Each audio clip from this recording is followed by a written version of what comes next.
Good afternoon, members, friends, and guests of the German American Business Council. I am Bodo Liesenfeld, President of the GABC, and I very cordially welcome you to the second in a series of virtual discussion panels on smart cities.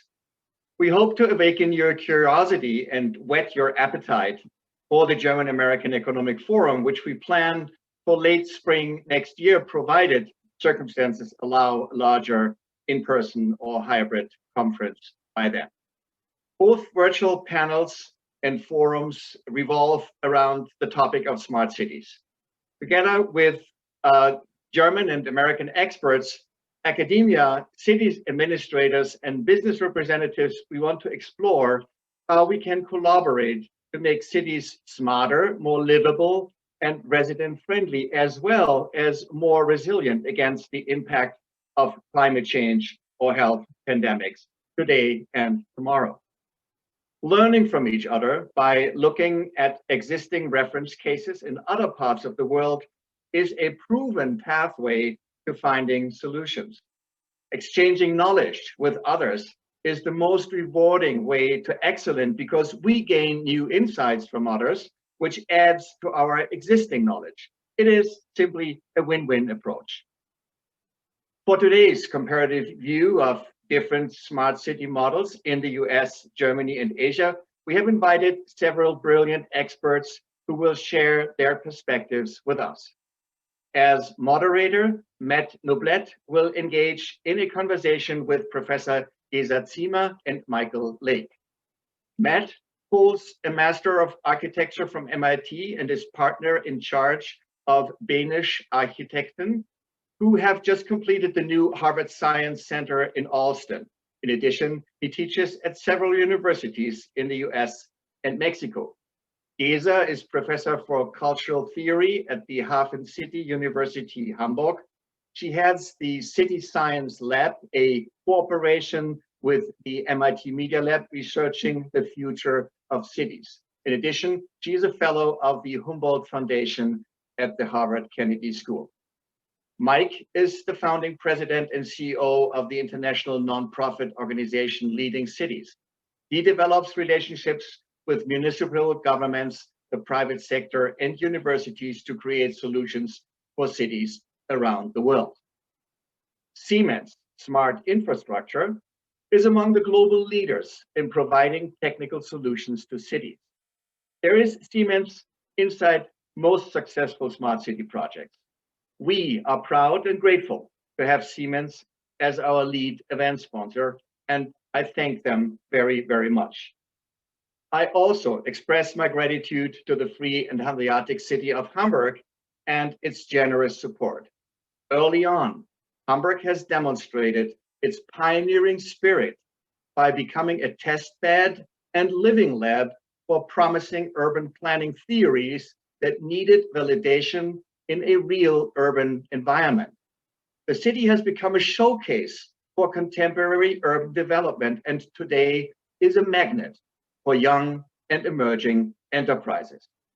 Now, please observe the technical remarks that we have seen in the beginning for a smooth video experience. And Matt, the floor is all yours. Thank you, Bodo, and thank you everyone for joining us today for what I think will be quite an interesting and lively discussion.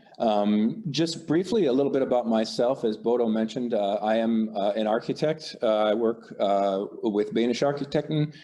We have offices in Stuttgart and Munich, as well as Boston and Los Angeles. My association with Bodo goes back a number of years, but always seemed to be centered around the HafenCity development in Hamburg. And as he rightly mentioned, it has really become, it was 15 years ago and continues to be even today a very interesting, almost laboratory of city making in the 21st century. And as we go through our panelists this morning, you'll also see that they've continued to research and investigate and implement in very much in this vein some of the things that when we built these two buildings here on the slide now almost 15 years ago were just in their infancy. Our office has been, the next slide is fine, thank you. Our office has been involved in what I would call sort of environmentally driven and performance-driven sustainable design for about the last 30 years. In the early 90s, we did the first European pilot project in Wageningen in the Netherlands for sustainability. And since that time, over the years, we have built a number of structures in Europe and in North America that really try to take the best of what German research and engineering has brought to the construction market and see it implemented in a number of different cultural, political, and construction contexts across the world. Next slide, please. We also see that, though, in a very holistic fashion. We don't think about the sustainability and the energy performance of our buildings purely in quantitative terms, but we think about it in terms of everything ranging from its urban impact and how we impact the public realm, the cultural aspects of what we build and what we do, and it's really only the bottom three on this slide where you talk about air and daylight and artificial light that you get into quantitative aspects, but really without considering all of the other ones, we feel like we missed something as designers. So the topic for today, as I said, as Bodo said, is smart cities. We know that the world is changing rapidly, and a lot of the modes that we have used to design cities in the past have not necessarily been as successful as we would like them to be. There are certainly good examples as well, but we also see the influx of technology and this notion of the smart city as a great opportunity, but we also recognize that it comes at the same time with a lot of questions and a lot of concerns. And that's, I think, the core of what we wanted to start to talk about today. The topic is something that we had started talking about very early on this year, and maybe even as early as late last year. Now that with the advent of the COVID-19 pandemic, it brought just another very interesting layer to this discussion, particularly in the sense that we all knew that we've been living very digital lives for quite a while, but suddenly we went into a kind of a turbocharged mode since April in terms of the digitalization of our experiences and our interactions with other people. And so this, I think, just brought a much more robust quality to the discussion we're hoping to have today. And with that, I'd like to pass the word along to the first of our panelists, Professor Geza Ziemer. And Geza, if you'd like to say a few words. Hello, everyone. Good afternoon to Boston. Can you hear me? Yes, I think so. I'm very happy to be part of this panel. Thank you very much, Bodo, for introducing me, and Matt.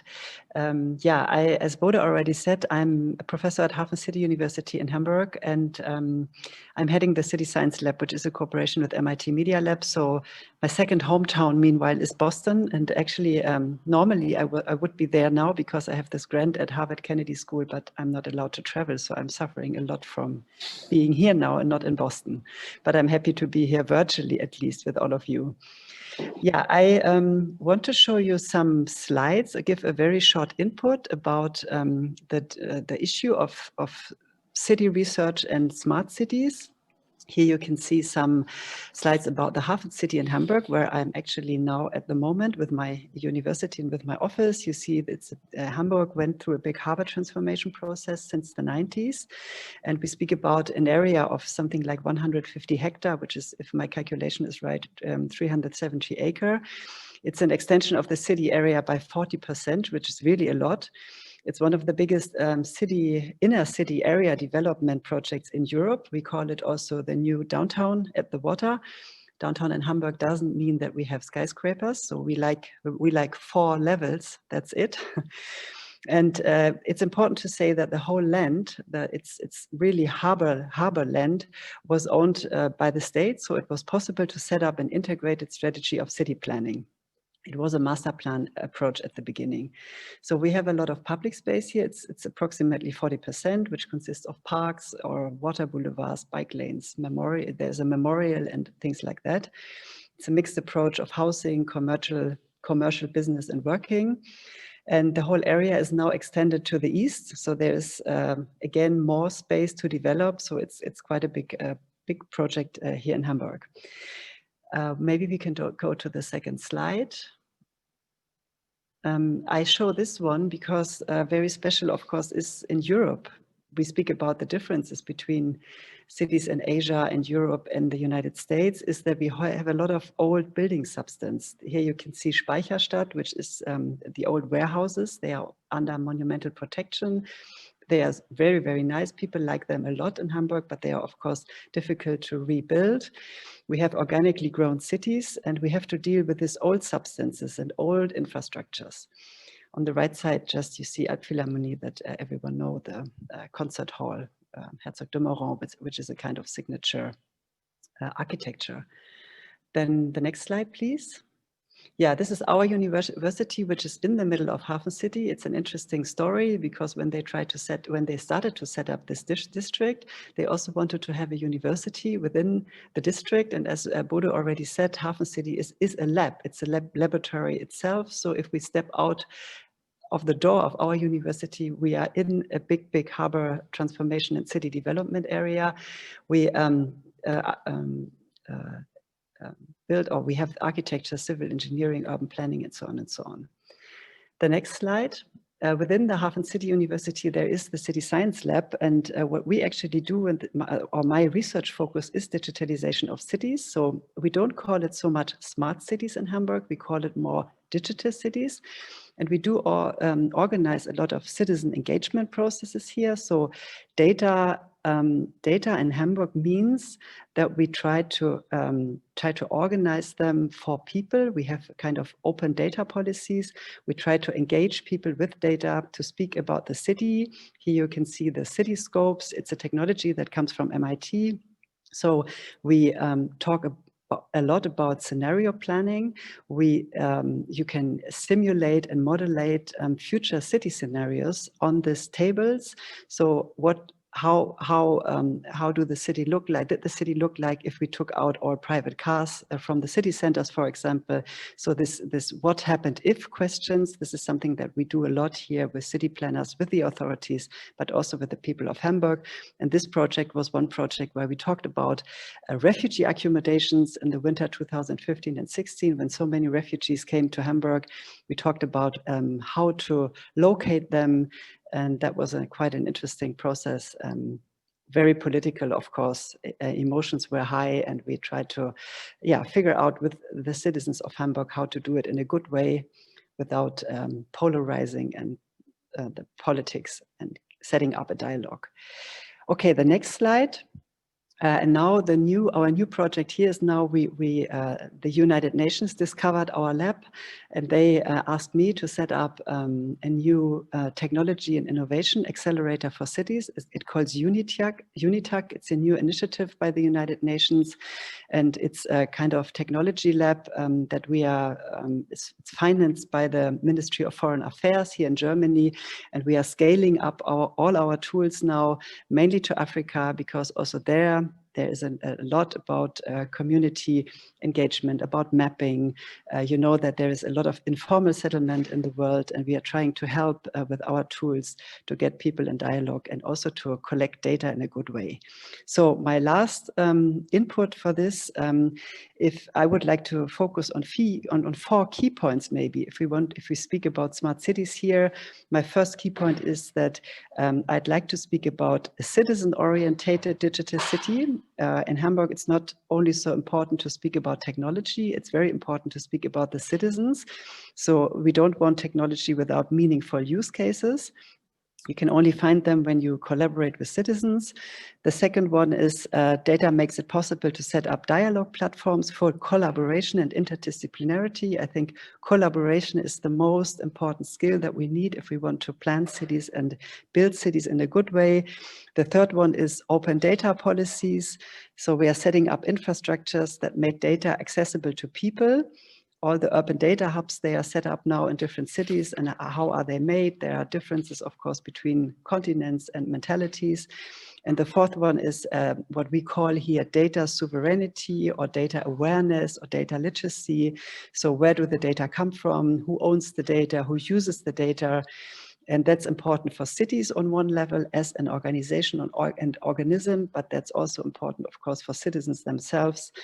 Yeah, so that's my input for the first part of our discussion, and maybe I'd like to speak to you about digital or smart cities.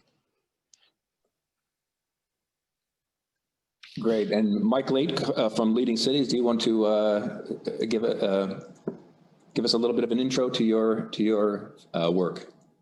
Certainly. Well, first of all, I want to thank everybody for joining us today, and a special thanks to the German American Business Council of Boston for bringing us all together, and Bodo for your leadership, Emily and Annette for making all of this possible. I'm excited about today's discussion because I think this is such an important topic, and Matt, as you already highlighted, with the changing conditions of the world right now, the topics that we're talking about, the issues that we're facing when it comes to our urban centers are very real, and it's affecting people in their day-to-day lives. And we have an opportunity to rethink how we address those very issues. So I'll just quickly introduce Leading Cities. My name is Michael Lake. I'm the president and CEO of Leading Cities, and we are an international nonprofit organization. I'm proud to say that Hamburg was actually one of our founding members over a decade ago, and it is our mission to drive sustainability and resiliency for all by unlocking the potential of our world's cities. As we've probably all heard by now, for the first time in human history, more than 50% of the world's population live in urban centers. That is continuing to grow with an expected increase to about 70% of the world's population by 2050. So the reality is we're facing changes in our cities around the world. I should mention that these photos that you're looking at, I'm not speaking to these. I just wanted to give some illustration as to what some smart city technology might look like. And I want to recognize that there are many approaches to how a city may develop or implement their smart city strategy. You know, from smaller communities like Cary, North Carolina, to mega cities like Rio de Janeiro, from old cities like Barcelona to new cities like Dubai. There are so many approaches that are being developed and taken on, but each, of course, with its own set of challenges and opportunities.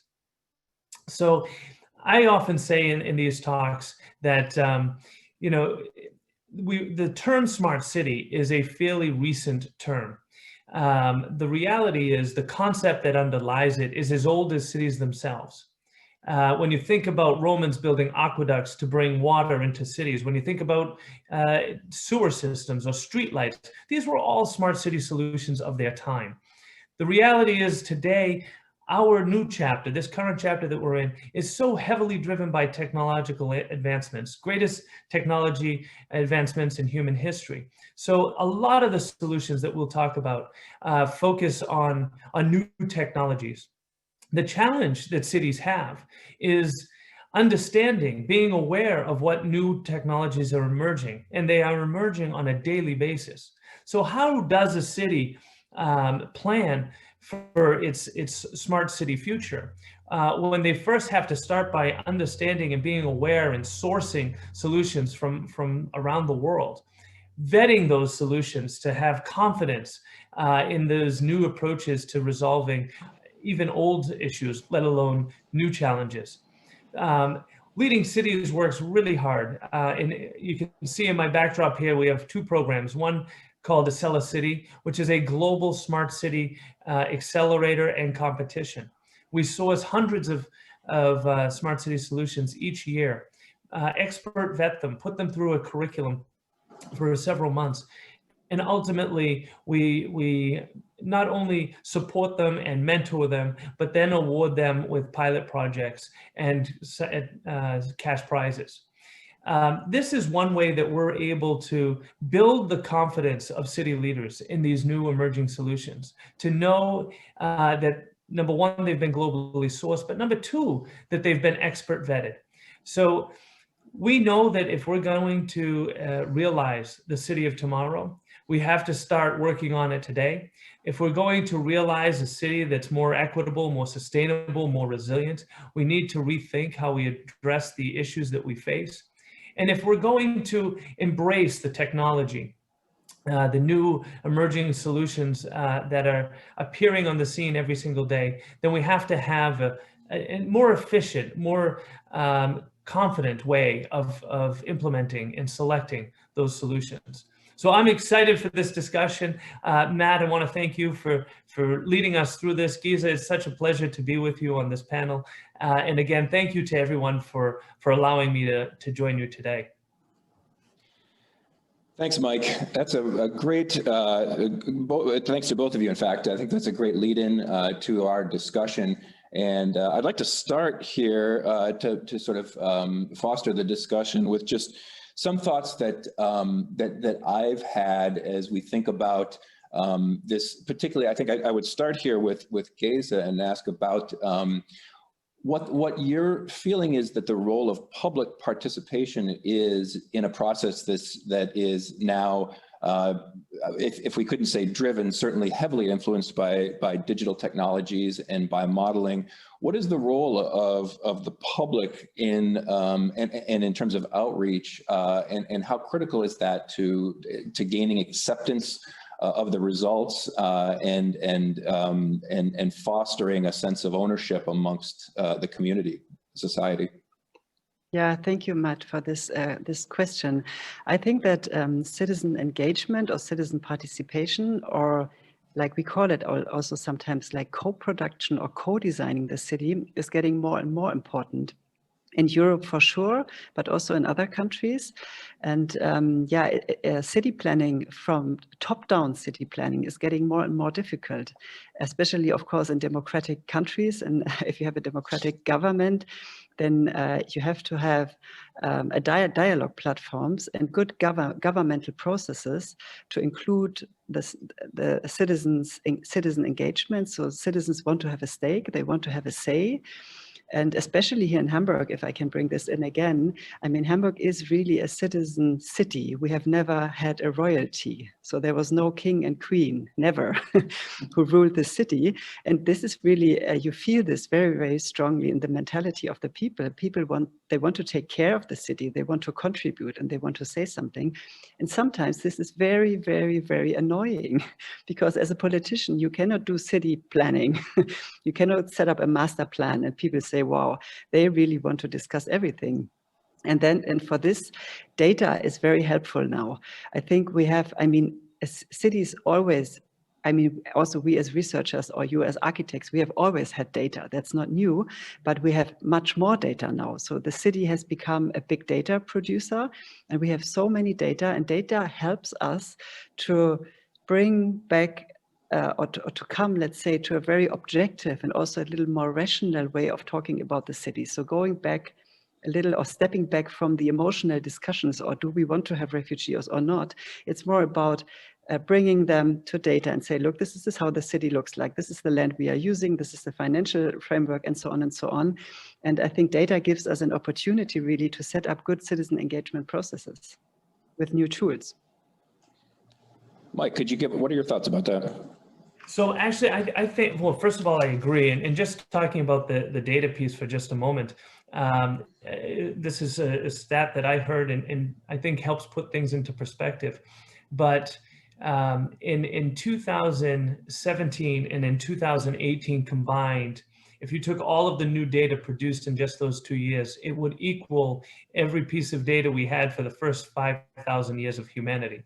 In 2019, in 1 year, we equaled the same amount of 5,000 years of human data. So it gives you a sense of the scale that Giza is talking about. It's an incredible amount of data that's available to us.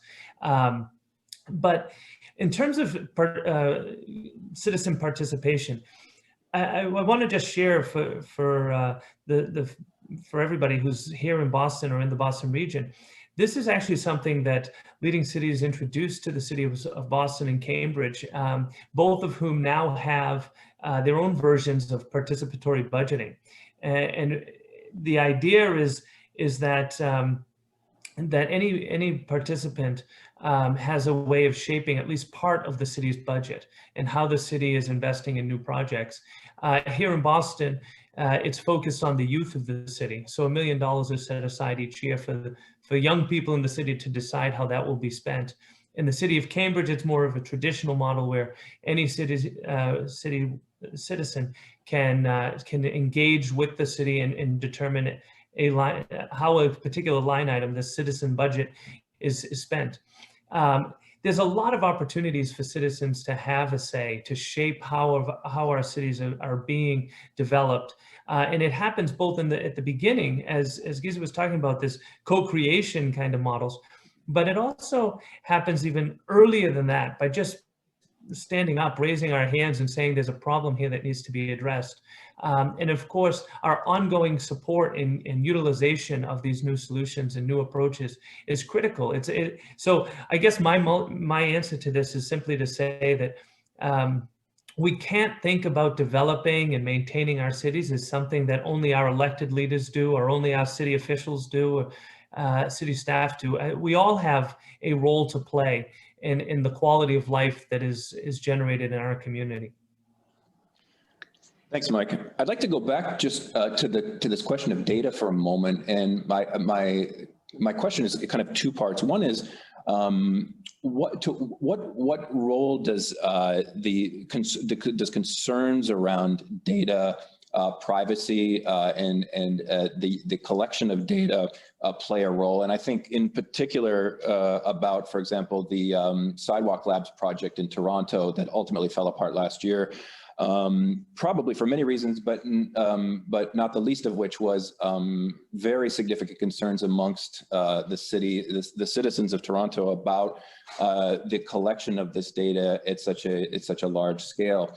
And then the second part of that question is access to technology. To what extent does the audience for this data collection, is it changed or affected by their ability to access technology, which is not consistent across the population? Matt, am I allowed to comment on one thing that Mike said before, and then I answer to your question? Because it was interesting, Mike. I totally agree with you. It is about the amount of data, the number of data. We have so much data now, like you said. I like the examples also you raised. But what I find so interesting in city planning is now at the moment that it's also about combining data. We have so many different data sources now. And I realized that a lot of people are sometimes like overwhelmed or overloaded by the diversity of data we have. I mean, when we speak, for example, about implementing new forms of mobility in cities, mobility is super interdisciplinarity. When we talk about mobility, we talk about infrastructure, we talk about money, we talk about behavior of people, we talk about environmental protection and so on and so on. And we have all this data and we have to combine them to ask different questions and also to find different answers. And I very often see when I work with people from authorities and also politicians and also people from companies about future city scenario, then they are like, oh my God, we have so many data. How there's so much we can think about it. And I like this. I always call it a kind of new way of thinking with data, which we all have to learn. And this is, I just wanted to add this. Matt, your question was about data protection. Of course, this is a very important question, and that's very, very different in different countries. I mean, we work very internationally here with MIT. We go to different continents, and this is it's a mindset thing. It's the history of a country that makes data protection higher or lower. I mean, in Germany, people are very afraid of surveillance. I mean, we had the Second World War and so on and so on. People in Germany had a lot of experience in surveillance and using data in not in a good way, not in a democratic way. So people here are very cautious. And this is something that you always feel when you go to Asian countries. It's completely different. People adapt data very, very quickly. They like it. They are more creative. They are they are not so afraid of it. And I think Corona was interesting now when the Corona app, for example, when Corona happened already in January, we had the first app in Wuhan, which was very, very detailed. I mean, you could see in the house of your neighbor and you could realize if there was a Corona case or not, because data protection in regard of health data is not so high there. In Germany, it took so long to get this Corona option to the market because there was a big discussion about what can we show and is it allowed and so on and so on. So this is very different in various countries, and it depends on the history and on so many different aspects. And your second question was about accessibility of technology and data. Sorry. Exactly, access to the technology that informs the data collection. Yeah, I think what I said before, I am very much into this open data discussion. So what we call also open government. So we are setting up urban data hubs at the moment in different cities in the world, and also not only in cities, also in regions. And I think we have to set up good, accessible urban data hubs, which means that we inform people with our public data, like with cockpits or dashboards and so on, that people can very easily access those data. Like I'm looking for a school for my kids. How can I find them?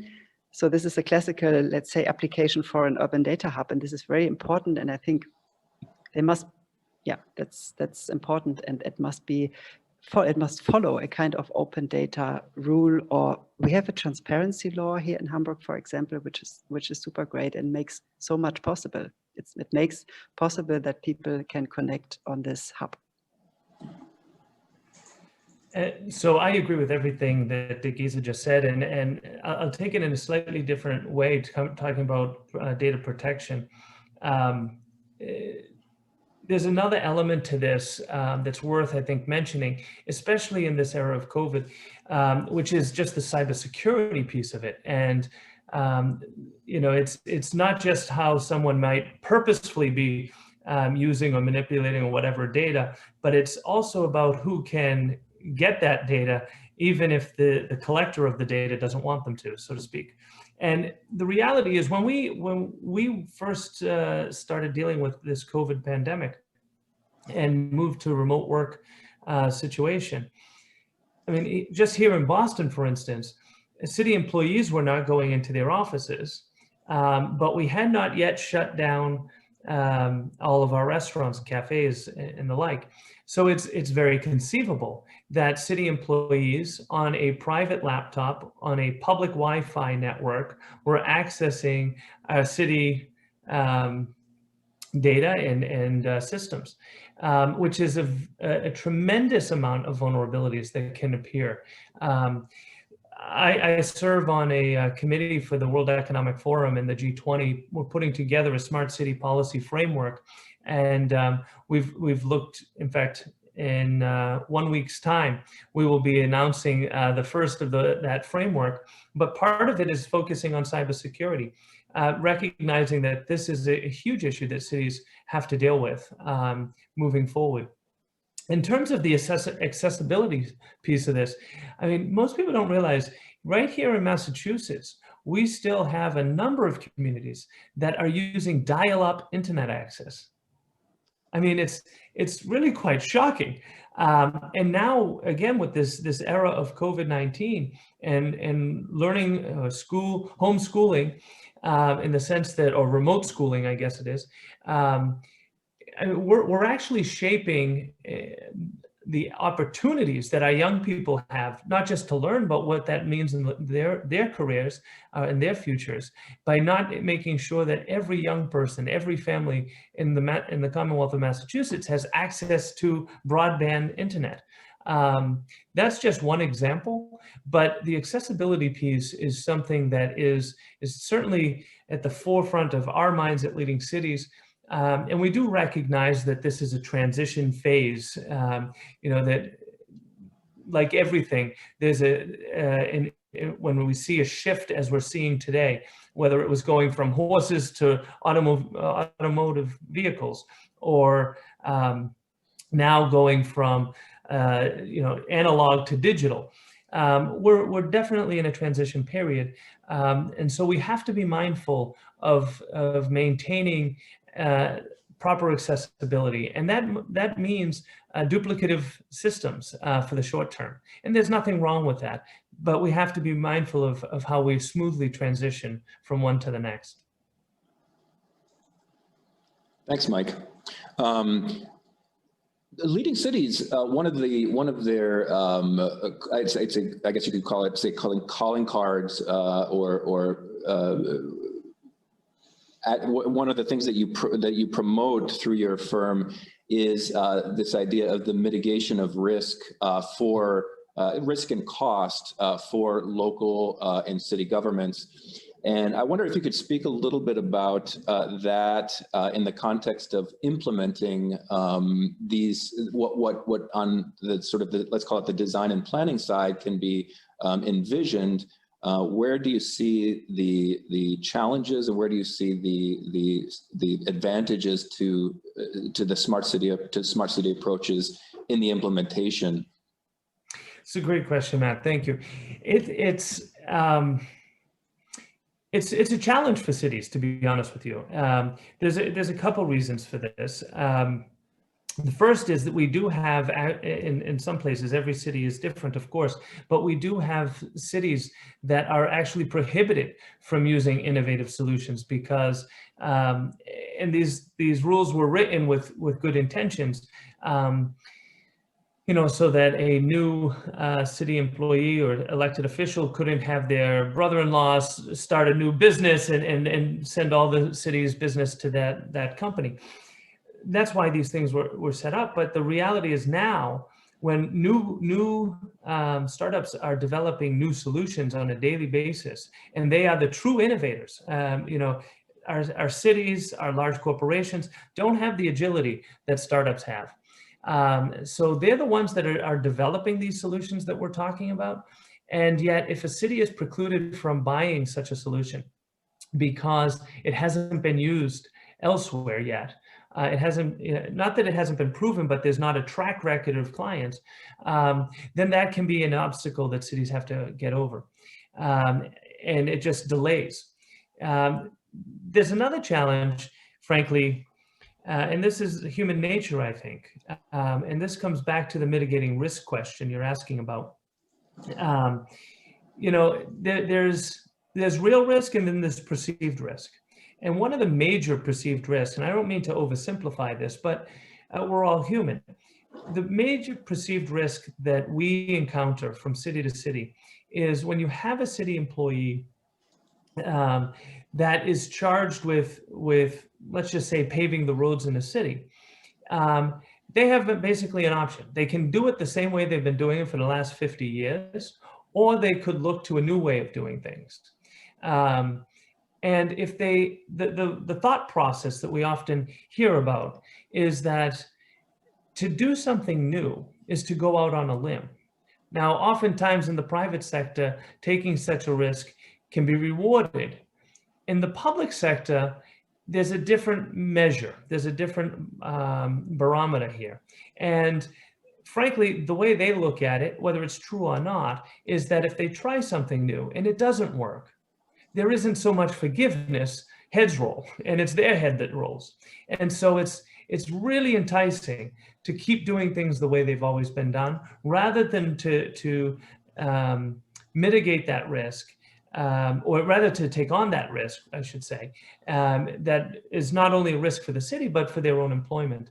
And so leading cities, one of the reasons why we've developed some of the programs we have is to bring in experts to vet these solutions and to build the confidence and mitigate the risk to tackle this issue of perceived risk within city procurement processes.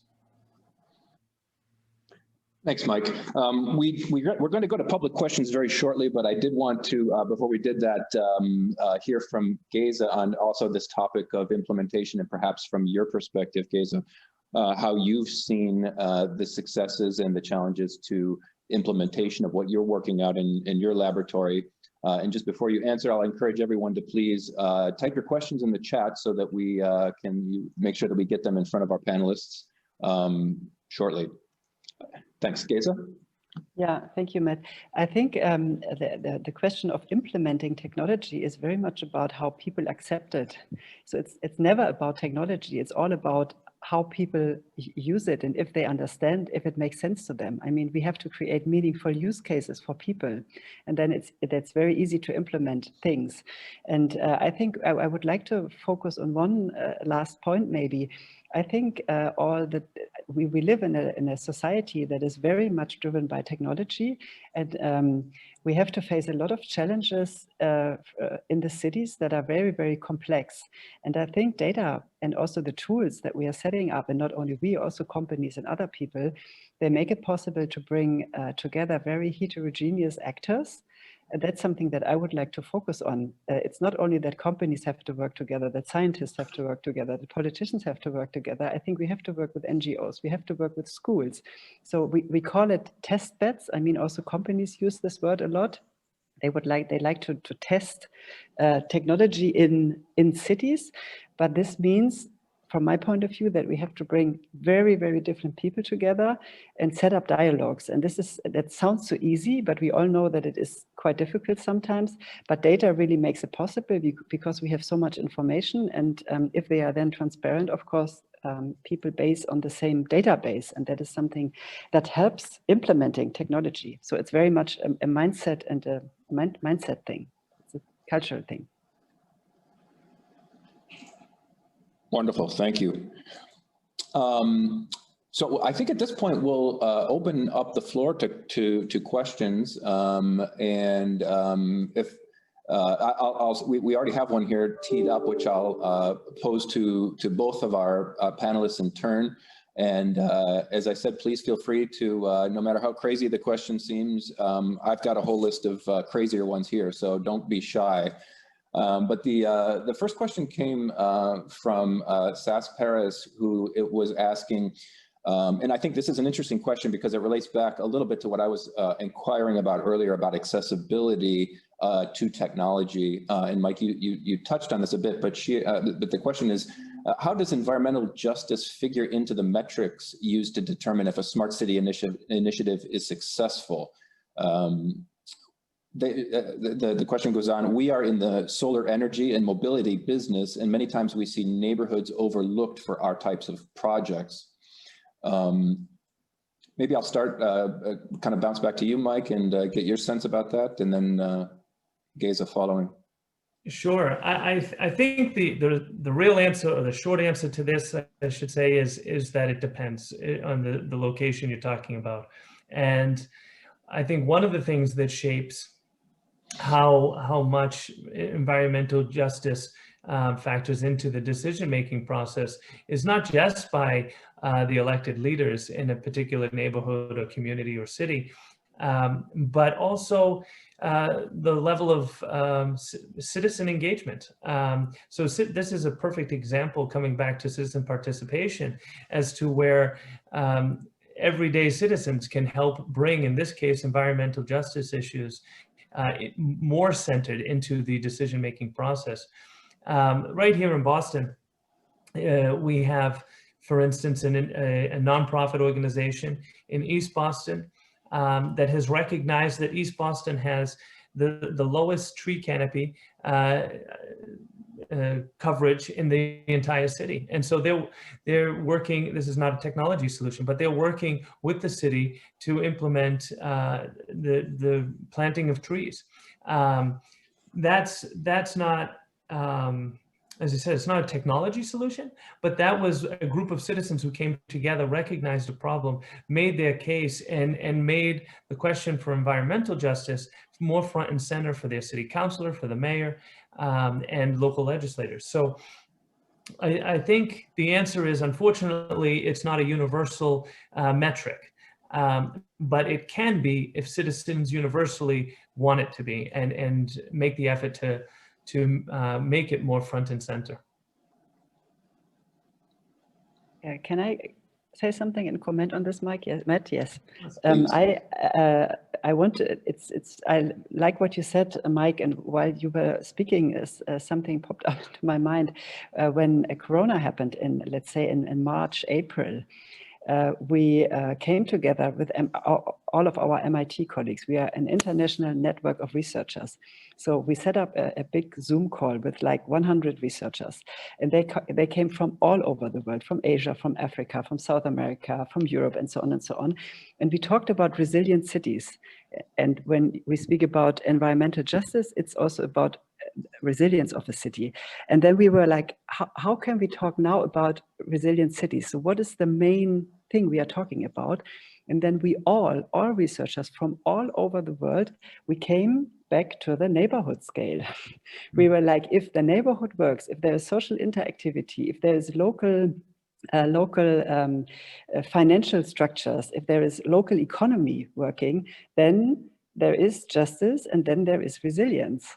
And I like this so much because we are so different, but we all came to the same solution, which is a functioning neighborhood. So actually, I just build on that real quick, just say that I'm glad you mentioned both COVID and resiliency, because I think pre-COVID, the term resilient city had a huge focus on sea level rise and climate change.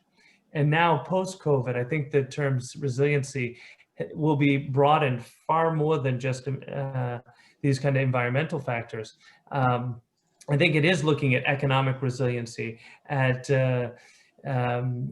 health resiliency, so on and so forth. So I think we're actually in an exciting point where so much of this is shifting. And for me, I mean, given the tragedy of COVID-19, I'm very hopeful that many positive things will at least emerge as a result. And one is this focus on resiliency in our communities.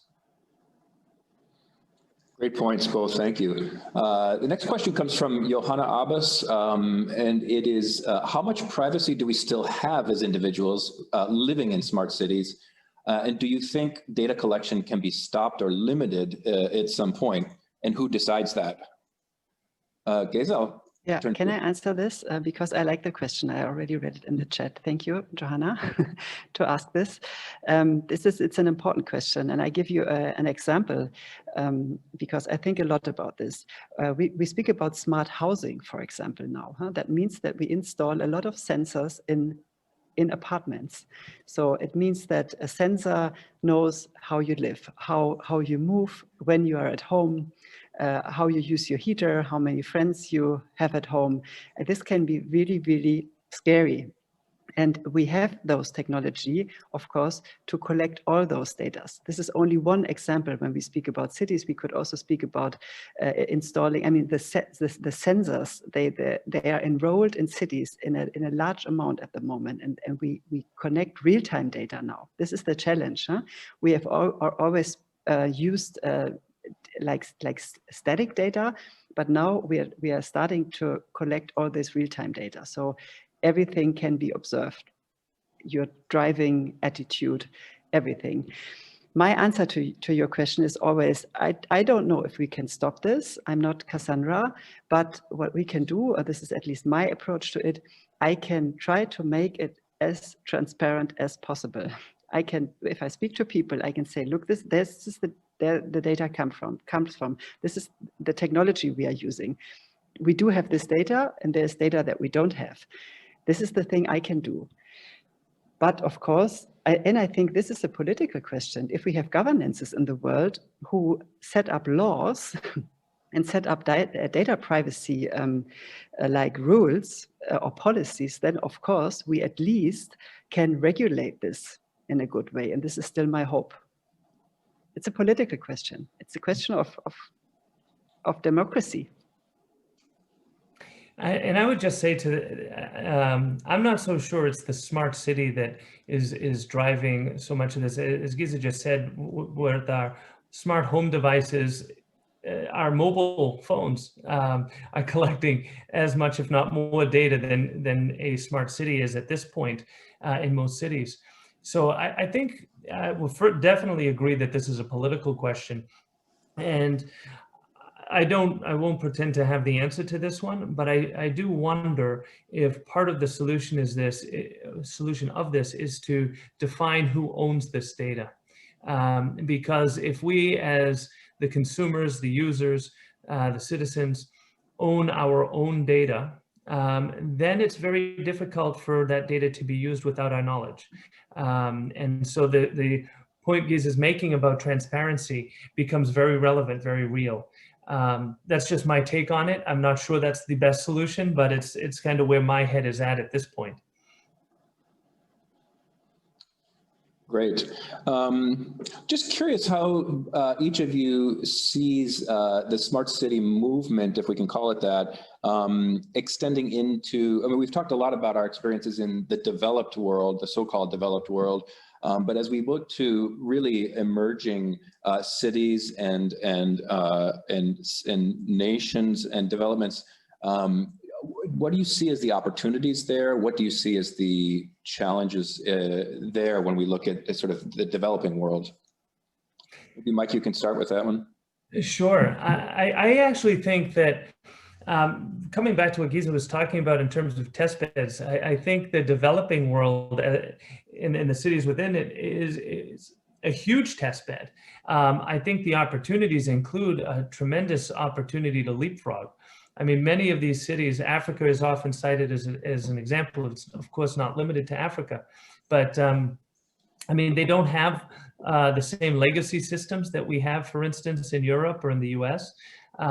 So there's a greater agility and speed at which some of these solutions can be implemented. And I think as a result, and we've seen this already just in terms of cell phone usage and other examples like that, the adoption rates can be much higher in developing places rather than just what one might expect to be expect in developed cities. So my hope is that in the years to come, we'll be turning to what we now refer to as developing cities as leaders in the technology cities, because I mean, when you look at approaches like what we've seen in Dubai and in China and India, India to a lesser extent, I guess, but Dubai and China, for instance, where from nothing, whole cities are being built with this smartness, so to speak, in mind. Now, there will be projects that are total failures, and there'll be others that totally redefine a citizen, a visitor, or a worker in a city's experience with that city, and that becomes an example for the rest of us to follow. I mean, there's a lot of opportunity here. One of the companies that recently came through our Accelerator program is focused on drone infrastructure. We've just barely begun to scratch the surface on what that might look like, and to put it into perspective, with $3 billion being invested into the drone industry, only 1% of that was actually invested into infrastructure. So when we talk about designing our cities for the future, there's a whole lot of room for new ideas and new opportunities to develop new solutions, new infrastructures, and to reimagine how our cities operate. Geza? Yeah, thank you for this question. I come from maybe a bit a different angle, but it's an important question. And I think, I mean, like I said, that I start working now for the United Nations, and they always come up with these humanitarian questions, of course. It's that they say that the world populations, it's between 25 and 30% of the people live in informal settlements, and that's a lot. We call it slums, we call it favelas. Depends on the continent we are, and what we see there is that there is no data at all about those people.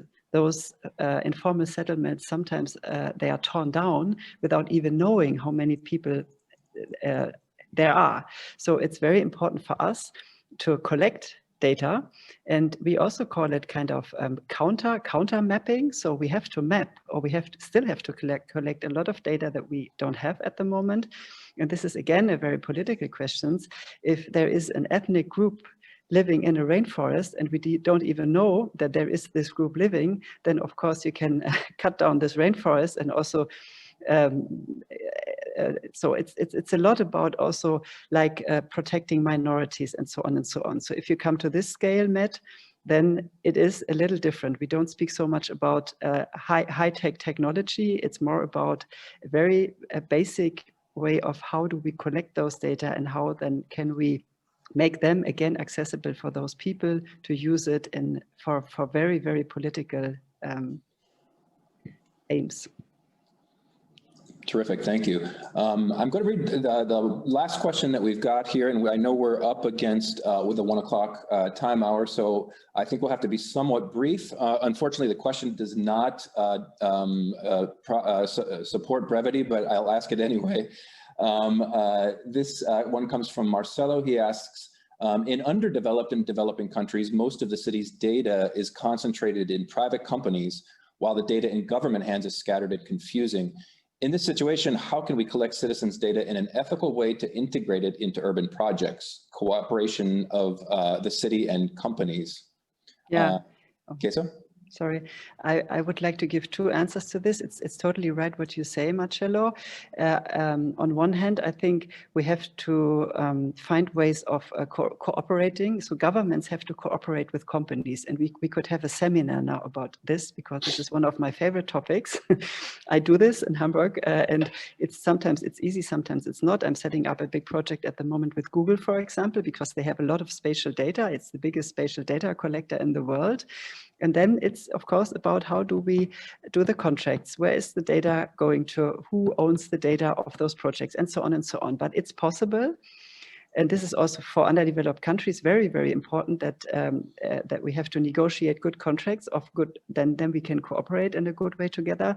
But my other answer to this is, of course, that if there is a democratic government, then of course this government should also collect and also maintain the data by themselves. That's what I said at the beginning. The setting up urban data hubs is very important also for governments.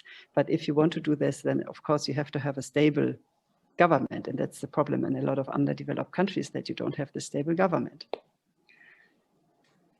Mike, anything to add? I'll just be very brief. I just want to say that there is efforts around this to create best practices. I mentioned I serve on the World Economic Forum's committee on some of this, and some of the members of that have already begun discussions around this. So I think part of the answer is creating those best practices and frameworks, so that, as Giza was saying, whether it's contracts or project development, that we've incorporated this thinking, this ethical collection and usage of data in a meaningful way. Annette, was that short enough? That was perfect. Thank you. Thank you. So I think we've got just a couple of minutes here. And before I turn it back over to Bodo, I'd just like to thank Giza and Mike. This was really, as you said, Mike, we could only scratch the surface of such a profound topic in 60 minutes, but I think we were successful in uncovering some of those threads that I think an organization like the GABC is precisely set up to enable further conversations and networking around these topics. And so hopefully that will be where all of this leads. But with that, I will turn it back over to Bodo for some closing words. Thank you very much. And I would like everyone to give a virtual round of real applause to our speakers, to Matt as moderator, to Giza, to Mike. You were great. You made a fantastic job, and you, with your insights, you enlightened us. And there's a lot of thoughts that we have in our minds. And I'd like to ask everyone, if you have more questions, just send them to the JBC, and we are happy to forward the questions to Mike and Giza and Matt, and maybe they take time to answer. That was really great. And again, thanks to you. I also would like to thank Michael Haueisen, who leads the Smart City Task Force that has worked over many months to put all this together. Annette Wiedenbach, she's actually the mastermind behind this all, and also Oliver Bante. And I would also like to really cordially thank Emily. Emily is the sort of the bracket around all us. And without that bracket, we would probably fall apart. So thank you, Emily, for your work. My particular gratitude goes again to Siemens and to the city of Hamburg, because we talked a lot about technique, and we talked a lot about the city, and the city of HafenCity being a great example in the world. And of course, last but not least, I would like to thank you all, listeners and viewers, for participating. It was great to have you here. And I would like to draw your attention to the next event, which is the smart tech for energy efficiency in the built environment. It's going to take place on January 15th at 12 o'clock, same station.